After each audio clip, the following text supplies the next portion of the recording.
Hola, bueno, no sé qué hora del día será, porque ahora que entramos en la modalidad podcast, salimos del vivo para iniciar esta tercera temporada.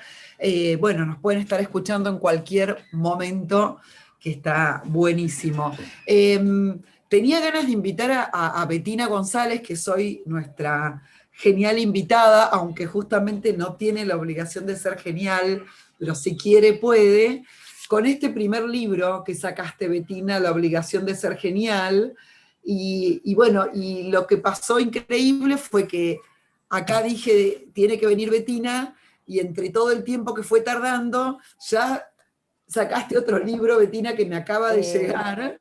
Así que tenemos un 2021 que arrancó. Quiero que se vea bien la tapa porque me pareció muy bella. Ahí le voy a sacar en este momento un poquito la luz de rebote.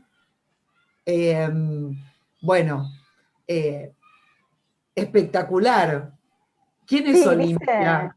bueno, Olimpia, no, si te digo quién es, te arruino la novela. Ah, no, no, no spoilemos, por No, favor. no spoileemos. Son las cosas que tiene la pandemia, o que tuvo la pandemia, que los libros se atrasaron y salieron dos libros juntos el mismo año, pero viste que fue un año tan largo el 2021 que parece que fueron dos.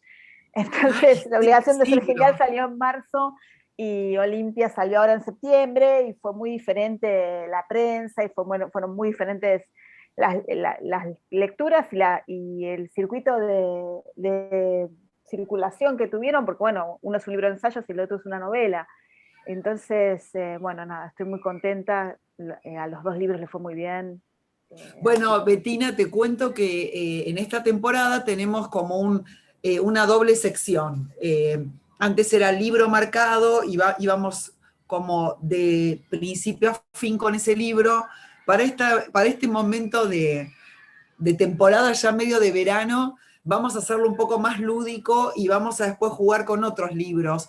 Entonces ahí van a entrar Olimpia y La obligación de ser genial, que bueno, sobre todo queremos saber todas las cosas que estuviste pensando y escribiendo. Pero si vamos al libro marcado clásico, tradicional, y que tengo muchas ganas de conversar con vos, sé que elegiste eh, La mujer que escribió Frankenstein de Esther Cross, que es un tremendo libro, pero contanos qué marcaste, qué te marca, si querés leernos, sí, sí, adelante, sí, tengo te muchas cosas escuchamos. para decir de este libro de Dale, Esther, estamos que todos oídos. es un libro del 2013 y es el libro con el que yo descubrí a Esther Cross como escritora. Había leído cosas sueltas, notas que ella sacaba en La Mujer de mi vida, en La Nación, pero este es el primer libro, el año que yo volví a Estados Unidos, lo leí y me impactó tanto, tanto, tanto que le tuve que escribir a la autora. ¿Por qué me impactó tanto? Primero porque me parece un gran atrevimiento dentro del campo cultural argentino que una autora argentina escriba sobre Mary Shelley con la libertad con la que escribe Esther. Es un libro que es una combinación de biografía, cuenta la historia de vida de Mary Shelley y su amor con Percy Shelley, todas las tragedias que signaron ese amor, no solo la muerte de él en un naufragio, sino la muerte de antes del bebé, de ellos. Bueno, muchos eventos en la vida de ella, en principal, por supuesto, la escritura de Frankenstein, pero además de eso también hay capítulos que se pueden leer, y de hecho son ensayos sobre la literatura, sobre el feminismo, sobre la época en la que estaba creando Mary Shelley afinó la primera novela sobre ciencia, ¿no? Se considera que Frankenstein es la novela que inicia el género de ciencia ficción, en el sentido Y sobre el moderno, ¿no? cuerpo, ¿no? Sobre la Y manipulación del cuerpo. Exacto, y justamente los dos capítulos que elegí para hablar hoy en Libro Marcado tienen que ver con la manipulación de los cuerpos, pero no directamente con el monstruo Frankenstein, que por ahí lo conocemos más, sino con este trabajo que hace Esther Cross con la época en sí, con los ladrones de tumbas, por ejemplo. ¿Cómo se le ocurre a Mary Shelley eh, este, esta idea de un científico que va a intentar darle vida a un monstruo, no, a un ser hecho pedacitos de cadáveres, ¿no? Esa idea no sale de la nada, sino que sale de su propia época, donde era común que los médicos y los científicos usaban cadáveres en sus experimentos, por ejemplo, con galvanismo, ¿no? Con electricidad. Entonces se empezó a dar una situación muy particular, que era que había grupos de delincuentes que robaban tumbas, ¿no? Se enteraban cuándo iba a haber un entierro, esperaban a que se fueran los deudos y sacaban el cadáver y lo vendían en las escuelas de anatomía. Eso en principio, ¿no? También Stevenson tiene una novela sobre los ladrones de tumbas, pero la cosa se va complicando más y aparecen después, y esto lo cuenta Esther con mucha gracia y con mucho dramatismo también, en el último capítulo, que se llama Matar para diseccionar, directamente una banda de delincuentes que mata gente. Les es más fácil matar a alguien, digamos, que ir a robar una tumba. El trámite de... Y además lo tenés en buenas condiciones, y porque aparte los deudos habían empezado a poner guardias en las tumbas. ¿Qué hacen estas personas? Empiezan a matar indigentes o gente que saben que no tiene familia, y a vender los cuerpos en las escuelas de anatomía. Pero lo interesante de lo que cuenta Esther acá no solo es la manipulación de los cuerpos, sino, bueno, ella se mete con cosas como el lenguaje, ¿no? Como si querés leernos, estamos, veo que bueno, miren cómo empieza el capítulo. Este capítulo que... empieza con el cadáver de una chica hermosa, ¿no? Dice: tendida en la camilla del laboratorio de la Escuela de Anatomía del Dr. Knox, Mary Patterson, 18 años, cuerpo voluptuoso y bellísimo, yace inmóvil bajo el filo del bisturí. Cuando la llevaron, su mano sin vida apretaba una moneda. No pudieron abrirle los dedos. Los estudiantes se empujan alrededor de la camilla y la miran. Uno de ellos fuma para matar el olor. Todos la miran con ganas. Es el horror a Pili, ¿no? Le cortaron el pelo. A pedido del doctor Knox, el señor Burke, que llevó el cuerpo de Mary Patterson a la escuela, hizo el favor de cortárselo. Un estudiante le alcanzó la tijera. Como si en ese quirófano clandestino el asesino Burke fuera el cirujano y el estudiante fuese su instrumentador. El doctor Knox guarda en su gabinete algunos dibujos del cuerpo formidable de Mary Patterson. Se los encargó hace meses a Oliphant, un pintor escocés. También guarda bocetos que dibujaron algunos estudiantes aficionados al dibujo y al cadáver de Mary Patterson. Si existiera la fotografía, le hubieran sacado fotos. Está desnuda y es bonita, así que es una puta, ¿no? Todos asumen eso del cuerpo de esta joven y se fascinan, y esa es una de las que este Burke ha asesinado. Bueno, y Esther lo que hace es ir siempre desde escenas muy potentes, muy narrativas, a temas más profundos, ¿no? Por ejemplo, acá se mete con el lenguaje y cuenta que en inglés to Burke empieza a usarse como una palabra nueva, como un verbo, que era el nombre de este asesino, y significa exactamente matar para diseccionar, ¿no? En inglés. Y me parece que es un libro muy rico en ese sentido. Discúlpame, Bettina, Sí. te voy a detener acá porque hay varias cosas que anunciaste que te las quiero preguntar. Dale. Por ejemplo, en un momento una de las cosas que dijiste es que era un libro feminista. Sí. Contanos de qué manera eso está puesto. Primero, porque pone en primer plano la historia de Mary Shelley sin apelar a lo que apelan la mayoría de los biógrafos o de los críticos, que es su relación con Byron, su relación con Percy Shelley. Por supuesto que ellos aparecen en el libro, pero Esther logra que ella sea como la protagonista de su propia historia y mostrar también las antecesoras, ¿no? Las mujeres que habían escrito antes de Mary Shelley o que rodeaban a Mary Shelley. Entonces, por ejemplo, otro fragmento que había elegido tiene que ver con una carta de una escritora que en Inglaterra es muy conocida, que se llama Fanny Burney. ¿Pero qué elige Esther para contar de Fanny Burney? Fanny Burney era una escritora que escribía sátiras, cartas, diarios, fue la madre literaria de Jane Austen. Estamos hablando de muchísimas décadas antes de Mary Shelley, ¿no? ¿Y qué podemos saber de ella? Bueno, gracias a este libro de Esther Cross nos metemos directamente en una carta que la censuraron sus biógrafos, los biógrafos de Fanny Burney, donde Fanny Burney cuenta cómo la operaron de un cáncer de mama sin anestesia, ¿no? Cómo le hicieron una mastectomía, porque en ese momento no había, o no sé, si bien existía el lauda, no queda muy claro por qué fue así. Y, digamos, debe haber muy pocos relatos de esa experiencia, ¿no? Eh, es terrible cómo está contado en la carta de Fanny Burney y cómo Esther recupera ese relato en este capítulo, ¿no? Cómo lo va tejiendo ella ¿Querés misma como leernos autora. algunas Sí, líneas, algunos fíjense las párrafos? líneas de esta carta. 7 hombres vestidos de negro entraron en mi habitación, cuenta Fanny Burney. Eran los médicos. Cuando vio la cantidad de vendas que apilaban, anticipó la carnicería. Se escapó la mucama, la imitó una enfermera. Acostaron a Fanny Burney en la cama que había montado en medio de una habitación y le taparon la cara con una venda, ¿no? Y acá viene la voz de Fanny en la carta. A través de la tela vi el brillo del metal lustroso. Pude ver la mano del doctor Dubois que se levantaba en el aire. Su dedo describió una línea recta de una punta a otra del pecho, después otra que la cruzó y luego un círculo, dando a entender que iban a sacar todo el pecho. Fanny Burney se destapó la cara, les explicó cómo era su dolor, dónde se ubicaba exactamente.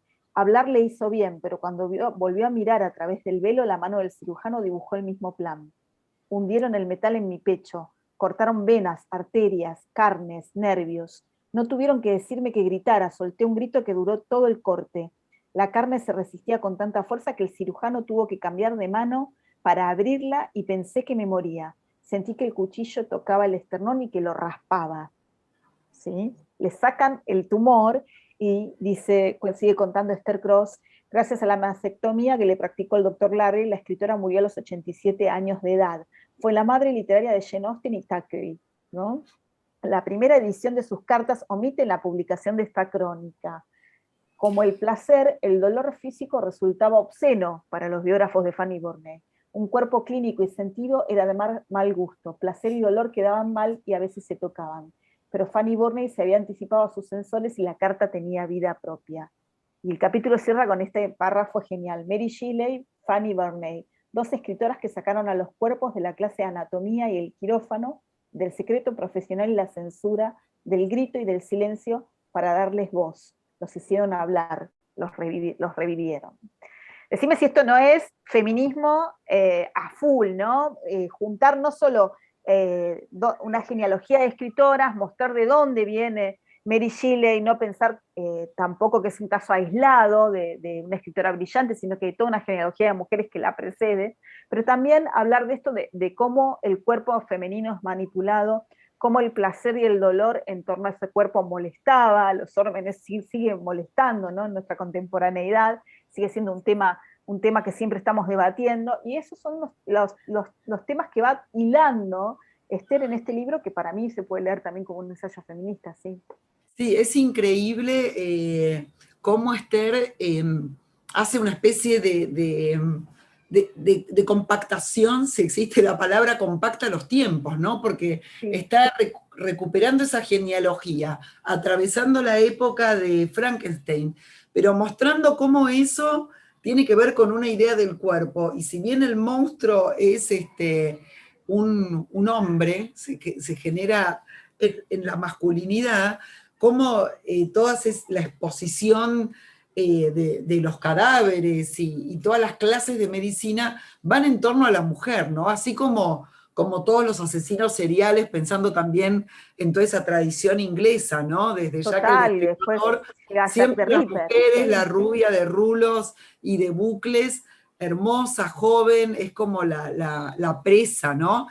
Me hace total. pensar también lo que está pasando después en la Salpêtrière, o no sé bien cómo se Sí, pronuncia, con todas las fotos en Francia, ¿no? Que hace Charcot de las mujeres en estado de histeria. Es como la mujer la que pone el cuerpo, ¿no? total, y es el gran misterio, el cuerpo femenino y el gran peligro, ¿no? O sea, las dos cosas La a la vez, amenaza. misterio, es una amenaza, después hacia fines del siglo XIX vamos a tener la figura de la femme fatale, ¿no? Ya en el decadentismo, que se junta con esto que vos estás diciendo de la idea de la histérica.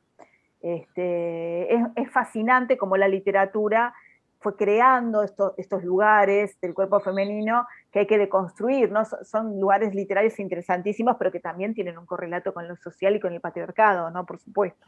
Es muy interesante lo que estás contando y cómo Esther Cross es como si de una palada, ya que estamos hablando de sacar muertos, levanta como una pila de cadáveres y una pila de ideas sobre el cuerpo. Te quiero preguntar algo que va por otro lado, pero me interesa porque quiero saber tu lectura sobre el método de trabajo de esta novela, ¿no?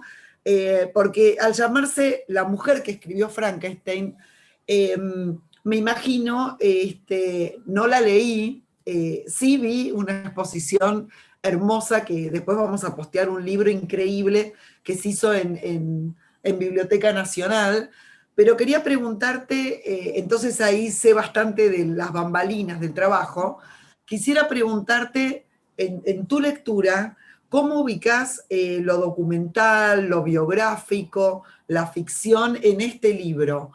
¿Cuál es el Sí, lo que método? pasa es que justamente por eso para mí es un libro, para mí marca un antes y un después sobre cómo escribir para mí como escritora. Es un libro habilitante.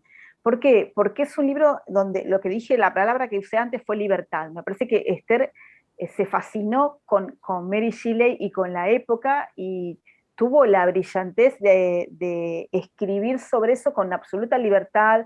No le importó, digamos, algo muy básico que es ser argentina y estar escribiendo en español, digamos, y lo que se nota es un gran Bueno, esto trabajo yo con los creo que documentos. inauguró, perdón, no me voy Sí, asociando, mete, sí. meto para adelante. No, estoy asociando un poco que en el libro marcado anterior hablamos con Irene Chiquiarbauer, que hizo una sensacional compilación de los diarios de Virginia Woolf, o Laura Ramos, que hizo una Sí, increíble recopilación y es una biógrafa de de las las hermanas, Brontë, sí. ¿no?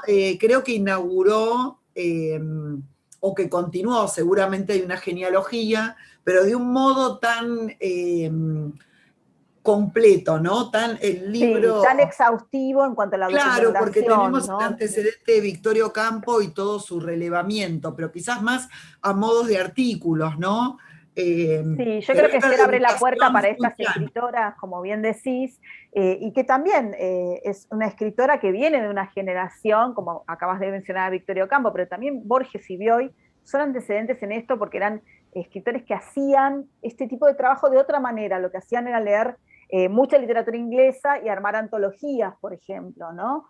La ¿Qué es famosa lo que antología que hicieron arma? con... Contanos para vos cómo es la maquinaria. Me voy a un Para mí lugar técnico. es misteriosa yo Ah, no lo analicé técnicamente. Yo lo que creo es que el montaje de los capítulos es absolutamente brillante porque no son, no siguen un orden cronológico, por lo menos. ¿querés leernos el índice, que es algo que a veces nos Sí, el habla? índice igual no sé si les va a decir mucho, Ah, porque, por ejemplo, genio y figura, nacer, viaje de la madre. Luego viene la sangre de las bestias, que no tiene que ver con Mary Shelley. Después viene uno que se llama El futuro. Luego el experimento del profesor Aldini. Luego las tumbas. Lo que hace Esther me parece es que hace un montaje, está la línea de la vida de Mary Shelley, y sobre eso está intervenida, esos capítulos están intervenidos por cuestiones, ensayos o relatos sobre la época. Entonces cuenta, por ejemplo, sobre el zoológico que había en la corte de Inglaterra, donde había hasta elefantes. Después cuenta esta carta de Fanny Burney, después cuenta de los ladrones de tumbas. Entonces va armando un libro que no lo podés catalogar. Por eso yo insisto me en no parece responder muy tu pregunta. interesante No la hay, no comparación. hay género.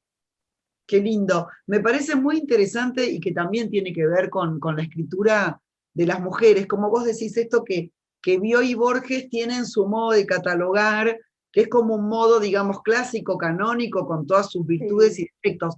Pero de algún modo hay algo en esta producción que siempre, bueno, como todo lo de las mujeres es un poco más relegado, que vos fijate, yo creo que lo que ve Esther Cross, lo que nos releva, ¿no? Como su mirada, que está mirando, como hablamos en el caso de Irene Chiquiaro, de Laura Ramos, quizás nos traen otros relatos de, de ese mismo espacio o de ese mismo tiempo literario, porque hay otros intereses.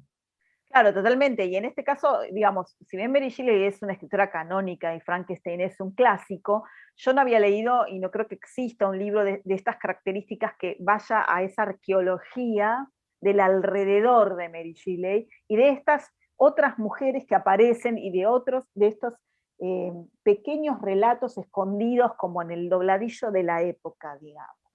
Eso me parece que es un trabajo muy exhaustivo de Esther, pero a la vez no es un libro académico, no es un libro que tenga notas al pie o que te canse, es un libro que lo lees como una novela, ¿no? Es fascinante cómo se logra eso. Betina, contanos, como esto que vos decís que es un antes y un después, y lo estamos poniendo en un contexto, pero no sé si a vos particularmente, ¿en qué te habilitó? Si en algo como lectora o quizás en alguna No, línea como de escritora. como lectora me Contanos. fasciné, pero como escritora yo recién volví a Estados Unidos cuando leí La mujer que escribió Frankenstein y estaba escribiendo América Alucinada. Tenía la mitad de la novela escrita y estaba trabada con ese libro. Y leer este libro de Esther a mí me hizo mucho bien para mí, básicamente me hizo dar cuenta de que una tiene toda la libertad de hacer lo que quiera. Yo había inventado una ciudad ficcional en Estados Unidos en ese libro. Y no estaba trabada por eso, estaba trabada porque tenía como muchas líneas narrativas y no podía elegir bien cuál narrar. Pero también me pesaba la idea de, bueno, ¿yo qué estoy haciendo? Estoy escribiendo en español sobre Estados Unidos, ¿no? Esta cuestión del colonialismo que tenemos metida adentro, y más siendo Mina, ¿no? Que tenemos no solo la obligación de ser geniales, sino también nos han dicho que tenemos que escribir solo sobre lo nuestro, ¿no? Como si lo nuestro no pudiera ser todo el mundo. Y a mí me pareció que este libro me lo enviaron los dioses, así me cayó en las manos justo en el momento en que yo necesitaba decir, ¿qué me importa? Yo escribo la novela como salga, tengo ¡Qué el mismo derecho que placer! tienen. ¡Qué Claro, placer! ¡Qué llave! ¿no? Magnífica, Impresionante. Y creo que no lo magnífica. hubiera terminado si no hubiera leído este libro y otros libros también que fueron muy habilitantes ese año, ¿no? Dijiste la obligación de ser genial y contanos sobre en qué vas por ahí. ¿Cuál es Bueno, el...? justo mencioné un par de temas ahora del ensayo que le da nombre a ese libro, ¿no? La obligación de ser genial tiene un ensayo que tiene el mismo título, ¿no? Y que, ¿de qué se trata? Se trata de un poco de es autobiográfico, empieza por mi historia personal, pero yo uso un poco mi biografía para pensar el lugar de las escritoras en la literatura argentina y en la literatura en general, ¿no? Básicamente hay un argumento ahí que es, bueno, cualquier escritor, sea del género que sea una persona no binaria, lo que sea, se enfrenta a una serie de censuras, ¿no? Esas censuras son distintas según, digamos, cada persona, pero hay algunas que compartimos. Por ejemplo, en la literatura argentina es muy fuerte la censura de clase, o por lo menos lo fue para mi historia personal. En un momento solo escribían los varones de la clase alta, ¿no? De lo que sería la élite argentina. Bueno, también está la censura colonial, lo que acabo de decir antes, ¿no? ¿Cómo voy yo a ponerme a escribir si tengo que competir, entre comillas, con la metrópolis, sea Europa o sea Estados Unidos, que es donde se dicta supuestamente la gran literatura, y nos convencen que la gran literatura no ocurre en español, siempre ha sido así, al menos por casi todo el siglo XX, ¿no? Domina tanto el francés como el inglés. Entonces, bueno, hay una serie de censuras que van de alguna manera minando la posición de una mina que quiere sentarse a escribir. Estamos hablando de alguien muy joven, ¿no? Pero pensemos en ese caso hipotético, ¿cómo yo voy a hacer esto? Entonces lo que yo sostengo en ese artículo es que el campo literario siempre tiene sus formas de poner a una escritora en su lugar. Poner a una escritora en su lugar no es leerla y ubicarla en una tradición, sino decirle vos ocupate de lo tuyo, ¿no? Escribí sobre tu nación, sobre tu pueblito, escribí sobre temas femeninos, ¿no? Y cuando aparece una mujer que rompe con esos mandatos patriarcales, se la considera como una excepción. Por ejemplo, cuando se escribe mucho sobre grandes escritoras como Silvino Campo o como Clarice Lispector, vos vas a ver que la crítica tradicional siempre la ubican como la única mujer de esa generación, o un caso raro, un bicho raro, o Sí, sí, siempre sí. presentada en torno, Es rodeada como por la los excepción que hombres, confirma la regla, ¿no? la excepción que confirma la regla de que Sí. supuestamente no hay mujeres brillantes o que no hay mujeres inteligentes haciendo literatura en ese momento. Ahora, si vos escarbás alrededor de Silvino Campo, alrededor de Lispector, nos encontraron un montón de mujeres anteriores, como vimos ahora con Mary Shelley, que venían escribiendo y generando un camino para que esas escritoras pudieran surgir. Entonces, yo en este ensayo me va a hacer un ensayo de una autora norteamericana que se llama Joanna Russ, que tiene un libro muy interesante que se llama Cómo suprimir la escritura de las mujeres, y una de las formas que ella sostiene que el campo literario suprime la escritura femenina es haciendo eso, generando que aparezcan esas excepciones a la regla y borrando las genealogías de mujeres, ¿no? Borrando de dónde descienden esas escritoras.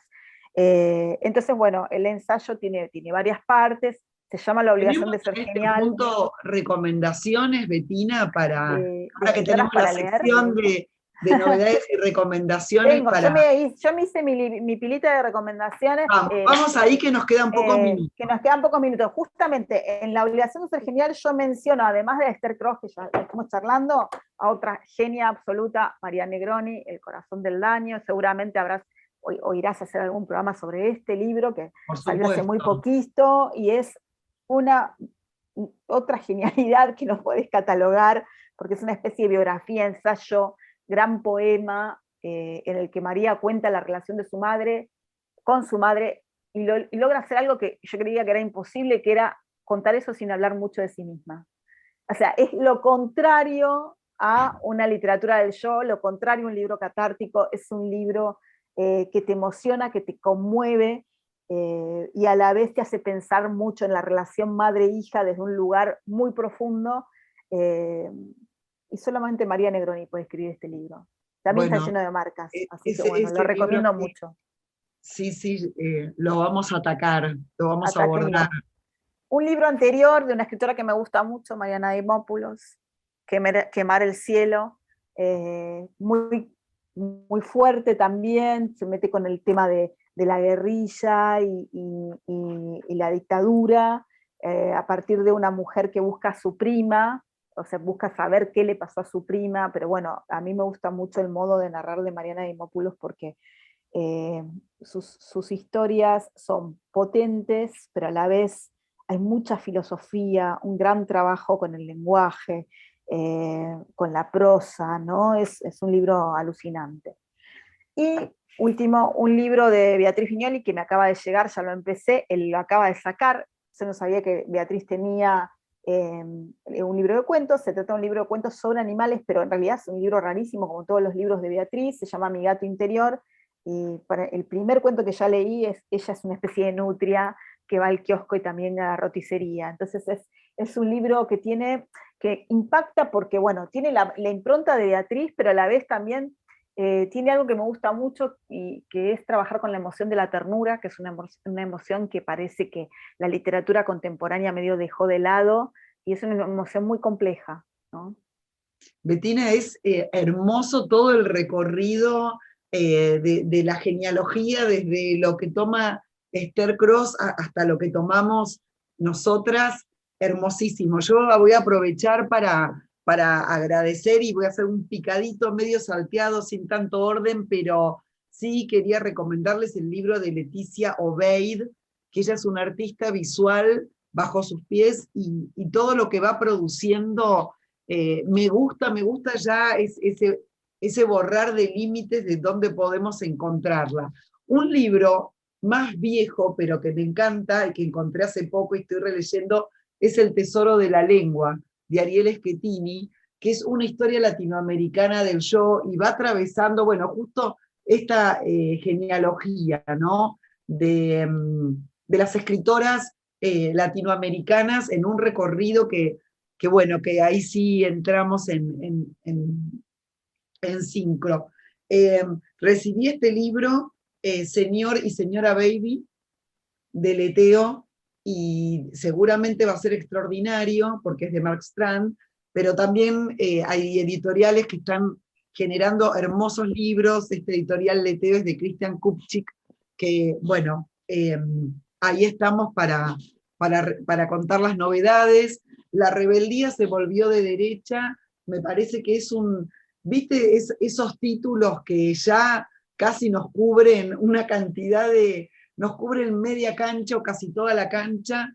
Es algo que nos está pasando, que nos está invadiendo, ¿no? Como hay una especie de uso cínico, donde el otro día leía que ya la palabra libertad ni sabemos qué quiere decir. De ese manoseo lo recomiendo, y recomiendo a Pablo Stefanoni, siguiendo con esta visión que contaba Bettina, las cartas, la correspondencia entre Victoria Ocampo y Virginia Woolf, que editó Rara Avis. También, ¿no? Se está un poco cuestionando tantos modos quizás patriarcales de tirar muy abajo la visión de Victoria Ocampo, y siempre había una lectura tradicional colonialista, ¿no? De decir, bueno, era como la groupie argentina pesada, y no es así, ¿no? Victoria Ocampo fue convocada a eventos y a situaciones como el juicio de Nuremberg, un montón digamos, no tenemos que dar credenciales, pero sí hubo... En este caso las hay, además. Aparte, las tiene, pero las podemos ofrecer, porque aparte estamos adiestradas a tener que mostrar que todo lo que decimos está plantado en una pila de estudio, de libros, y está súper justificado, ¿no? No puede ser que se nos ocurrió. Terrible, sí. Es terrible. El viaje inútil de Camila Sosa Villada es un libro hermosísimo que habla mucho sobre la escritura. Es una primera persona que me hace acordar mucho otro libro que también quiero recomendar, de Agota Christoph, que se llama La analfabeta, y que tiene que ver un poco con el diario de escritura. Así que, bueno, hoy vengo con mucho las lecturas feministas, ya que estábamos hablando de Gabriela Borrelli Azara. Es muy interesante porque justamente va armando como nubes, como si fueran globos de relaciones, ¿no? Justamente para romper esta idea de excepcionalidad que es imposible, porque no podemos escribir desde la excepcionalidad. Bueno, Nora Lange siempre, sí. Y el primer tomo de 13 que van a salir, que ya lo hablamos en el programa, pero una vez más, de historia feminista de la literatura argentina, en la intemperie, poéticas de la fragilidad y la revuelta, de Laura Ordez, Lucía de Leone y María José Punte, son las coordinadoras de este tomo, van a ser 13. Bueno, estamos de concreciones, ¿no? Hablando de esto, de las deudas del feminismo desde la literatura. Sí, de hecho mencionaste una serie de libros muy necesarios, el de Gaby Borrelli y este que acabas de mostrar, van cubriendo esos espacios vacíos en el campo que necesitábamos, ¿no? Y bueno, por supuesto, nuestra invitada, acá te vamos a leer en los ensayos, ver cómo fue, y en la construcción de ficción. Que, bueno, sí, ahí hay bastante trabajo con el feminismo, de otra manera, porque son los años 30, pero ahí está, tiene el sustrato de la novela. ¿Tenés una novela de época? Es una novela de los años 30, sí, pero no es una novela de época.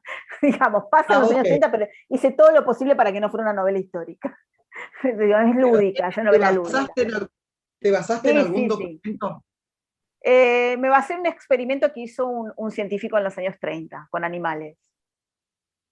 Básicamente lleva animales a convivir con su familia, con su mujer y su hijo, ¿no? Es una cosa. Entonces se centran a jugar los roles familiares en la novela. Hay varias cuestiones que tocan lo patriarcal, pero no de manera directa. Está como muy en el sustrato de ese experimento que se narra. ¿Y vos decís que algo de esto, algo de este libro se cocinó en la pandemia o ya lo estabas preparando? No, lo había terminado antes. El que se cocinó en la pandemia es La obligación de ser genial. Es el otro que salió Algunos de los ensayos los escribí durante el 2020, sí.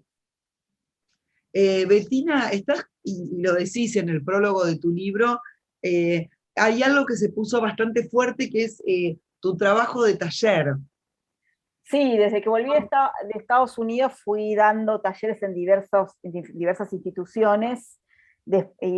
No di mucho clínica de obra privada, solo la di 2 veces, tuve 2 grupos, y eso fue como muy fuerte, muy intenso. Yo soy una intensa, como podrás ver, cómo hablo, cómo Sí. hago todos, no existe hacerlo de otra manera. Entonces, de esas 2 clínicas salieron varios de los ensayos. Hay un ensayo sobre la emoción y la ficción, que fue directamente así, una vez que terminé de dar clase con el grupo, me quedé pensando en por qué algunos textos que traían los chicos y las chicas no captaban, no funcionaban. Entonces pensé, bueno, ¿por qué no se escribe sobre esto, sobre cómo conmover con ¿Y la qué ficción? pensaste de eso? Vamos a leer tu ensayo, pero Es largo, adelantanos. es largo. Pero básicamente no hay que confundir emoción con sentimentalismo. Y eso me parecía que les pasaba a algunos de los alumnos y alumnas.